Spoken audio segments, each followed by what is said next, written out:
everyone, welcome back to my YouTube channel. Thank you so much guys for tuning in. I'm here to update you of what is going to happen on Generation The Lakers from the 10th to the 14th of August 2020. On Monday, Mreza is upset when he's rejected yet again.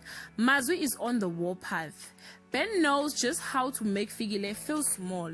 On Tuesday, Lucy knows Mbali is right, but will she listen? Jack asks the unthinkable of his lover. Gaddafi isn't happy to receive a visit from his ex. On Wednesday, Gerard's word hit Mpo where it hurt. Who will win the vote for the soul of #Ezweni? Zita flips her lead about what happened at the board meeting, but her men can't understand why. On Thursday, Lucy promises a tearful young girl this time around she will keep her promise.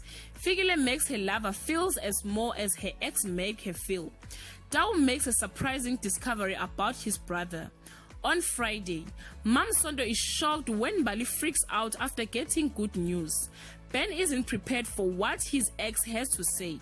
Tidi is up on the spot when someone calls in a favor. Guys, this is all I have for today. You can leave your comment below and share your thoughts. Till we meet again. Bye guys.